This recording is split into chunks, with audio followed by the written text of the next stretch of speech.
গত 2 বছরে খুলনা মেডিকেল কলেজের মর্গে এসেছে খুলনা মহানগর ও জেলায় হত্যার শিকার হওয়া 185 জনের মরদেহ। আর চলতি বছরের প্রথম 6 মাসেই এ সংখ্যা দাঁড়িয়েছে 43-এ। অর্থাৎ এই জনপদে 84 ঘন্টায় গড়ে একজন হত্যাকাণ্ডের শিকার হচ্ছেন। গত 6 মাসে 43 জন মতন কিন্তু খুন হয়েছে খুলনায়, এবং গড়ে বছরে 3 দিনে একটি করে খুনের ঘটনা ঘটছে। এটা কিন্তু একটা ভয়াবহ ব্যাপার। এখন কেন ঘটছে? পুলিশের যে দায়িত্ব পালন করা উচিত, এবং 24-এ পরে পুলিশ যে ট্রমার মধ্যে থেকে গেছে, সেই ট্রমার থেকে এখন বেরিয়ে আসতে পারেনি। এবং যে রাজনৈতিক গাইডে পুলিশ চলতো, সেই কালচারের থেকে পুলিশ এখনও মানসিকভাবে বেরোতে পারেনি।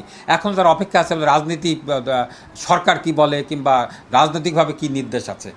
আদালতের তথ্য বলছে, গত 2 বছরে হত্যাকাণ্ডের অভিযোগে 500-রও বেশি সন্ত্রাসীকে গ্রেপ্তার করেছে পুলিশ, যার মধ্যে রয়েছে খুলনা মেট্রোপলিটন পুলিশের তালিকাভুক্ত 15 জন শীর্ষ সন্ত্রাসী।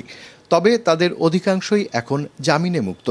কাদের অবহেলায় অপরাধীদের দ্রুত জামিন হচ্ছে, সেই প্রশ্ন নাগরিক সমাজের। গত 2 বছরে যদি আমরা ধরি যে 500 প্লাস সন্ত্রাসী গ্রেপ্তার হয়েছেন, তাহলে সেটি একেবারে সংখ্যায় কম না, কিন্তু তারা আবার বেরিয়ে যাচ্ছেন জেলখানা থেকে। এখানে আসলে আইনের অনেকগুলো দুর্বলতা আছে, ফলে আমাদের আইনটা যুগোপযোগী করা দরকার। অ্যারেস্টিং পার্টি যারা সন্ত্রাসীদেরকে গ্রেপ্তার করেন, সেইখানে এজাহার লেখার ব্যাপারে, সেখানে সিজার লিস্ট করার ব্যাপার, সেখানে আলামত সংগ্রহ করা এবং ফরওয়ার্ডিং, সেই জায়গাগুলোতেও কিছু দুর্বলতা থেকে যাচ্ছে।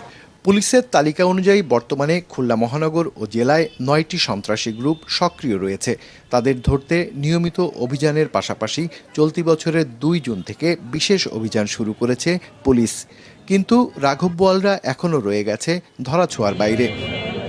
তবে মেট্রোপলিটন পুলিশ কমিশনার বলছেন, দক্ষ কর্মকর্তাদের অভাবে অপরাধীদের পুরোপুরি নির্মূল করা যাচ্ছে না। আর পুলিশ সুপারের দাবি, বহিরাগত সন্ত্রাসীদের কারণে শতভাগ সফলতা আসছে না। আমাদের ইন্টেলিজেন্স দিয়ে যতটুকু পাই সেভাবে তো আমরা গ্রেপ্তার করি, আর যেটা আমরা পারি না সেটা অপরাধ সংগঠিত হলে আমরা সাথে সাথে উদ্ঘাটন করার চেষ্টা করি, জিজ্ঞাসাবাদ করি, তারপরে আমরা তাদেরকে তথ্য প্রযুক্তির ব্যবহার করে গ্রেপ্তারের চেষ্টা করি। তবে আমাদের কিছু চ্যালেঞ্জ রয়েছে। খুলনায় দক্ষ অফিসারের সংখ্যা এখানে কম, ঢাকা কিংবা অন্যান্য জায়গার তুলনায়। তো সেটা আমাদের একটা বড় চ্যালেঞ্জ, না হলে হয়তো আমরা আরও সফল হতে পারতাম। মহানগর থেকে অপরাধ করে হয়তো আমাদের কিছু এলাকায় ওরা আত্মগোপন করে। তো আমরা অলরেডি এটা আমরা থানাকে বলা হয়েছে, এবং থানা এটা খুব মনিটর করছে, যাতে বহিরাগত কোনো সন্ত্রাসী বা অপরাধী যাতে আমাদের এলাকায় আত্মগোপন করতে না পারে। সর্বশেষ গত 14 জুলাই 4 সাংবাদিককে লক্ষ্য করে গুলির ঘটনা ঘটলেও এখনও কোনো সন্ত্রাসী গ্রেফতার হয়নি।